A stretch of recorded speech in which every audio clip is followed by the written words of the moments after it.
जी हिन वक़्तु जेको आहे गंबट में सिंधी अदब ऐं सहाफ़त जे नामियारे नाले हफ़ीज़ शेख जी यादि में जेको आहे नौजवाननि पारां जेको आहे टियों भेरो 3 रोज़ा किताबी मेलो जेको आहे लॻायो वियो आहे। उन बाबति पाण जेको आहे असां सां हिन वक़्तु पंहिंजो सीनियर तइलीमदान उस्ताद आसिफ़ लाखाई ऐं सीनियर सहाफ़ी असलम अब्बासी जन मौजूदु आहिनि। हुननि सां जेको आहे उन बाबति असां इल्मी कचहरी कंदासीं त हिन किताबी मेले मां जेको आहे मुआशिरे खे कहिड़ो फ़ाइदो पवंदो ऐं नौजवाननि खे जेको आहे कहिड़ो सबक़ु मिलंदो। पाण जेको आहे साईं जे तरफ़ हलूं था ऐं हुन खां जेको आहे हिन मेले बाबति ॿुधंदासीं। बिस्मिल्लाहिर रहमान रहीम। इल्म साण मोहबत दानाउ कंदो आहे, दौलत साण मोहबत गुमराह कंदो आहे। दौलत जी हिफ़ाज़त अमी था करियो, इल्मु पिणु अव्हां जो समाउ कंदो आहे। तव्हां दोस्तनि जी भिटाई मीडिया सेंटर जे सथ जी वॾी महिरबानी, जिन हिननि अहम मौज़ूअनि ते असांखे मदऊ कयो ऐं गुफ़्तगूअ जे लाइ हिकिड़ो मौक़ो फ़राहम कयो। सिंध फ़िक्री फोरम जो जेको सथ आहे गंबट जो यूनिट, उन जे पारां हीउ टियों भेरो हिकिड़ो अकेडमिक प्रोग्राम जेको आहे उहो रखियो वियो आहे, जेको किताबी मेलो आहे। ऐं उन किताबी मेले खे मनसूब कयो वियो आहे हफ़ीज़ शेख, जेको असांजे गंबट जो जेको आहे सो गंबट ॼाओ हुयो। ऐं उन खां पोइ जेको आहे हिकिड़ो तमामु वॾो सिंध जो कहाणीकार हो। ऐं उन खां पोइ जेको आहे सो सिंधी अदब में उन जो तमामु वॾियूं जेके आहिनि उहे ख़िदमतूं आहिनि। उन जी हिकिड़ी जेका मशहूरु कहाणी हुई, जेका जंहिं कहाणीअ जेको आहे सो उनखे तमामु घणो जेको आहे उहा शोहरत जे बुलंदनि ते पहुचायो, अमा मां स्कूल कोन वेंदुसि। इहा कहाणी जेका आहे उहा तमामु घणी जेका आहे सा उहा मक़बूल थी। ऐं हीउ जेको हफ़ीज़ शेख किताबी मेलो आहे, इहो हिकिड़ो तमामु वॾो कमु आहे, हिकिड़ो तमामु वॾो इनक़िलाबी जेको आहे सो उहो क़दमु आहे, जिते असां वटि जेको आहे सो हिते मंशियात जूं ख़बरूं जेके आहिनि उहे आम जाम मिलनि थियूं, समाजी बुराइनि जूं ख़बरूं जेके आहिनि उहे आम जाम मिलनि थियूं, बदअमनीअ जूं ख़बरूं जेके आहिनि उहे आम जाम मिलनि थियूं। पर किताबी मेले जो जेको हीउ समाउ थियो आहे, जेको आहे सरगर्मी थी आहे, उहा इन ॻाल्हि जी हिकिड़ी वाज़िह शाहिदी आहे त असांजा नौजवान जेके आहिनि उहे किताबनि सां चाहु रखनि था, किताबनि सां प्यारु कनि था ऐं किताबनि जे तरफ़ जेको आहे सो माइल थियनि था। ऐं हफ़ीज़ शेख जेको किताबी मेलो आहे, उनखे कुझु शख़्सियतूं जेके आहिनि उन्हनि सां बि निस्बत ॾिनी वई आहे। माना जेके असांजे हिन तरह जा हीरोज़ आहिनि उन्हनि खे ट्रिब्यूट पेश कयो वियो आहे। मुंहिंजो वालिद साहबु मोहतरम नज़र लाखाई, जंहिंजो इल्मु अदब में ऐं जेको आहे सो तइलीम जे लाइ तमामु वॾियूं ख़िदमतूं हुयूं। उनखां पोइ असांजो प्यारो दोस्त, असांजे सथ जो साथी सहाफ़ी आजिज़ इदरीस अब्बासी, ऐं जेको हिकिड़ो बहितरीनु जेको आहे सो शाइर बि हो, ऐं शहीद आशिक़ मंगी जेको बहितरीनु सहाफ़ी हो। उनखां पोइ उस्ताद मोहम्मद असलम भट्टी, जंहिंखे बि यादि कयो वियो आहे, जेको हिकिड़ो बहितरीनु जेको आहे सो शाइर बि हो ऐं उनखां पोइ हिकिड़ो उस्ताद बि हो। ऐं उनखां पोइ मोहम्मद सलीम सिंधी जेको आहे हिकिड़ो सुठो जेको आहे सो क़ौमी कारकुन बि हो ऐं समाजी कारकुन बि हो नौजवान। सो इहे दोस्त जेके आहिनि इहे विछड़ी विया आहिनि। उन्हनि खे यादि करण जे लाइ, उन्हनि खे ट्रिब्यूट करण जे लाइ ही उन्हनि जे नालनि सां हीउ किताबी मेलो जेको आहे उहो लॻायो वियो आहे। इहो किताबी मेलो जेको आहे उहो गंबट जी हिकिड़ी बहितरीनु तारीख़ ठाहींदो ऐं गंबट जो हिकिड़ो बहितरीनु तारफ़ जोड़ींदो आलमी सतह ते। गंबट जो हूअं त तारफ़ जेको आहे गिम्स जे हवाले सां जेको आहे सो जेको Gambat institute of medical sciences उन जे हवाले सां उन जो तारफ़ जेको आहे उहो अक़वामी आलम ताईं पहुतो आहे ऐं सॼी दुनिया गंबट खे सुञाणे थी। पर हीउ जेको ॿियो तारफ़ आहे ऐं उहो बि पॉज़िटिव तारफ़ आहे किताबी मेले वारो, उन जी तमामु घणी जेका आहे सा उहा ख़ुशी थी आहे ऐं असांखे उन्हनि नौजवाननि ते फ़ख़ुरु बि आहे। ऐं ख़ुसूसन मूंखे इन ॻाल्हि ते बि फ़ख़ुरु आहे त उन्हनि नौजवाननि जो वास्तो जेको आहे उहो कंहिं न कंहिं हवाले सां असांजे इदारे सां, सादिक पब्लिक स्कूल सां रहियो आहे। उहे नौजवान जेके आहिनि असांजे इदारे में पढ़िया आहिनि ऐं अॼु उहे जॾहिं अहिड़े क़िस्म जूं अकेडमिक सरगर्मियूं कनि था ऐं किताबी मेला लॻराए किताबनि जे तरफ़ जेको आहे सो समाज खे आणनि था, त यकीननि दिली जेका आहे सा उहा ख़ुशी बि थिए थी। ऐं किताबनि जी त तमामु घणी अहमियत आहे। किताब ज़िंदगी सम्झाइनि था, किताब नफ़्सियात सम्झाइनि था, किताब फ़लसफ़ो सम्झाइनि था। ऐं हिते जेको आहे सो हिते किताबी मेले में अहम मौज़ूअनि ते किताब रखिया विया आहिनि, जंहिंमें जेको आहे सो तारीख़ जा किताब पिया आहिनि, ऐं उनखां पोइ जेको आहे सो अदब जा किताब पिया आहिनि, शाइरीअ जा किताब आहिनि, सहाफ़त जा किताब आहिनि, साइंस टेक्नोलॉजीअ जा किताब आहिनि, ऐं आर्टिफिशियल इंटेलिजेंस जो तारफ़ कराईंदड़ किताब आहिनि, ऐं उनखां पोइ नंढनि ॿारनि जे लाइ कहाणियुनि जा किताब जेके आहिनि उहे मौजूदु आहिनि। इहे किताब जेके आहिनि उहे जॾहिं असां ख़रीद कंदासीं, उहे किताब जॾहिं पढ़ंदासीं, त इन्हनि जेको आहे सो ज़िंदगीअ जे अहम मौज़ूअनि खां असां वाक़ुफ़ु थींदासीं। सो हीउ किताबी मेलो जेको आहे इहो असांखे दावत ॾिए थो त जेको आहे सो असां किताब ख़रीद करे ऐं पढ़ूं। त नौजवान जेके आहिनि उन्हनि खे जॾहिं जेको आहे सो अहिड़े क़िस्म जो हिकिड़ो माहौल मिलंदो ऐं जेको आहे सो मीडियम मिलंदो, त उहे मंशियात जे तरफ़ न वेंदा, समाजी बुराइनि जे तरफ़ न वेंदा, उहे किताबनि जे तरफ़ ईंदा। ऐं असांखे जेको आहे सो तमामु घणी ख़ुशी थी आहे त इन्हनि दोस्तनि जो जेको आहे सो जेको तालुक़ु आहे उहो गंबड सां आहे ऐं हिकिड़ी सगारी सरगर्मी कनि था।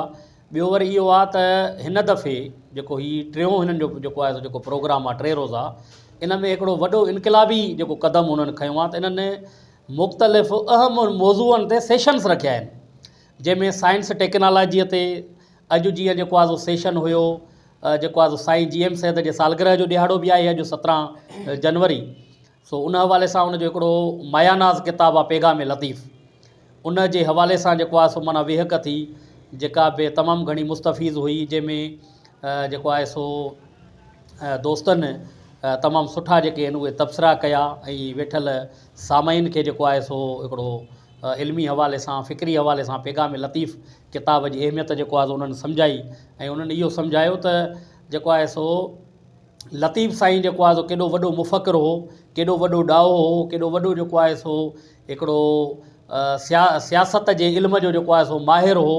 ऐं हुन जेको आहे सो असांखे मुदबराना अंदाज़ में जेको आहे सो कीअं असांखे सम्झायो आहे त असां पंहिंजे वतन जी जेको आहे सो वारसी कयूं, वतन जी जेको आहे सो मालिकी कयूं। इहो साईं GM सैद जेको आहे सो ज़बरदस्त नमूने सां असांखे लतीफ़ सम्झायो आहे। इहो किताबु जेको आहे सो हिकिड़ो असांखे पढ़णु खपे। उनखां बाद में न्याणियुनि जी जेका तइलीम जेका आहे उन जो बि सेशन जेको आहे उहो रखियलु आहे।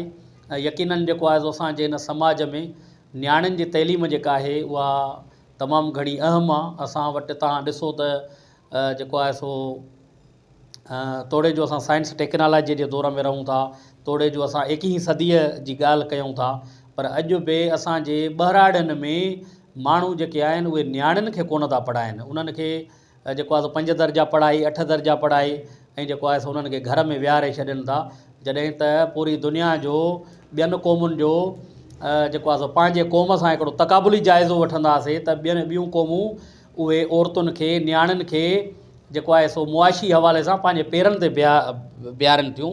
ऐं जीअं मर्दनि खे जेको आहे सो मौक़िया माना ॾियणु खपनि, उहे औरतुनि खे उहे मौक़िया ॾियनि था पिया। ऐं यूनिवर्सिटियुनि ताईं जेको आहे सो उन्हनि जूं न्याणियूं पढ़नि थियूं।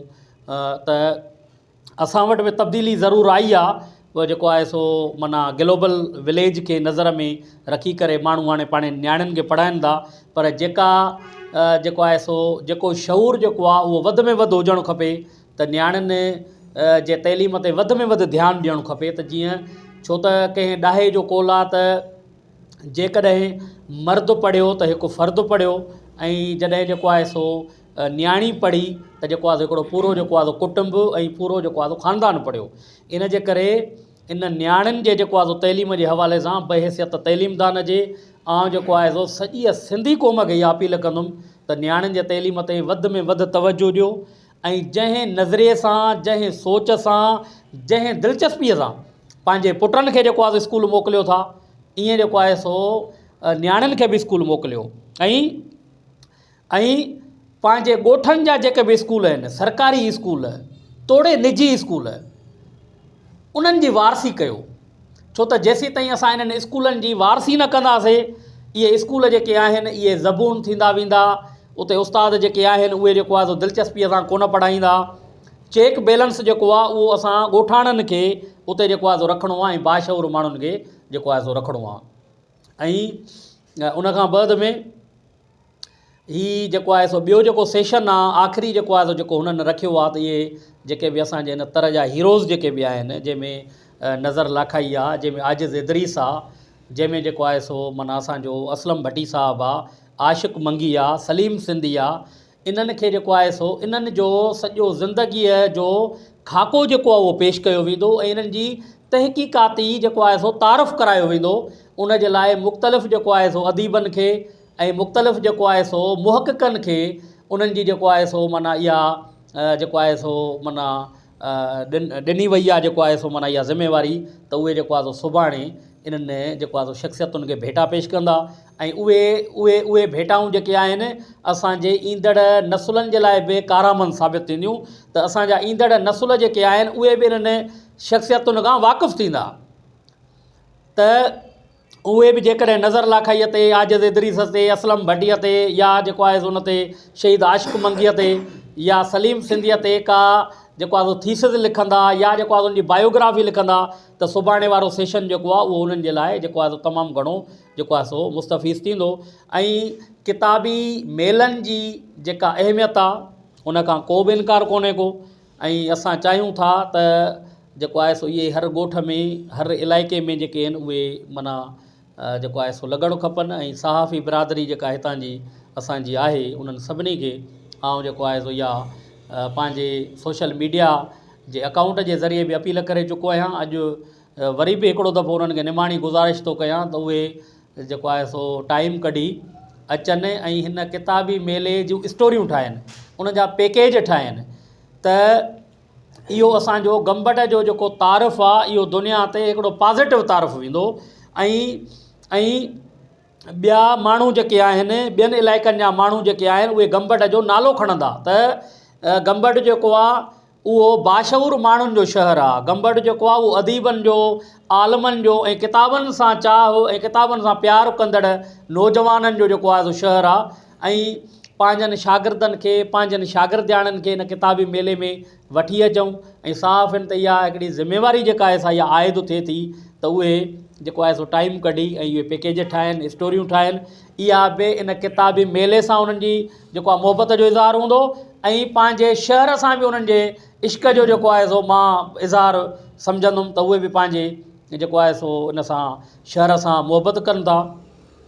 किताबी मेला तइलीमी सरगर्मी आहे, तइलीम जे तरफ़ जेको आहे सो राग़िब करण जी सरगर्मी आहे। तइलीम हूंदी त अमुन अमान थींदो ऐं जॾहिं अमुन अमान थींदो त क़ौम जेका आहे सा उहा ख़ुशहाल थींदी। ऐं इहे मौज़ू जेके बि आहिनि, जिन मौज़ूअनि ते किताब रखिया विया आहिनि, इहे ग़ैर मामूली जेके आहिनि उहे मौज़ू आहिनि। असां इहे मौज़ूअ जॾहिं पढ़ंदासीं त जेको आहे सो असांजी फ़िक्री जेका आहे सा आबियारी थींदी ऐं असांजे दिमाग़ जा जेके बि जेको आहे सो दर दरियूं ऐं रोशनदान जेके आहिनि उहे खुलंदा ऐं असां में सुवाल करण जी क़ुवत पैदा थींदी। ऐं जॾहिं असां पढ़ी पियासीं त असां पंहिंजे ईंदड़ नसुलनि खे बि इल्मु, अदब ऐं तारीख़ जे जेको आहे सो मौज़ूअनि सां हमकिनार करे सघंदासीं ऐं उन्हनि जी आबियारी करे सघंदासीं। सो हिन किताबी मेले जी जेका अहमियत आहे उहा तमामु वॾी जेका आहे सा अहमियत आहे। हिननि सिटरुनि सां जेको आहे सो आउं पंहिंजे गुफ़्तगूअ जो इख़्तिताम कंदुसि त बुरो कयां थो भलो कयां थो ख़ुदा थो ॼाणे, बुरो कयां थो भलो कयां थो ख़ुदा थो ॼाणे, जुर्म नंढो या वॾो कयां थो ख़ुदा थो ॼाणे, जेहल जी कारी राति में पंहिंजे रत फुड़नि सां इल्म जो रोशन ॾीओ कयां थो ख़ुदा थो ॼाणे। किताब दोस्त किल्क हथियार सम्झो, कॾहिं की न पाण खे लाचार सम्झो, सदा हयातीअ में वठो कमु ॿिन्ही खां, किताब ऐं कलम खे की न बेकार सम्झो। अव्हां जी महिरबानी।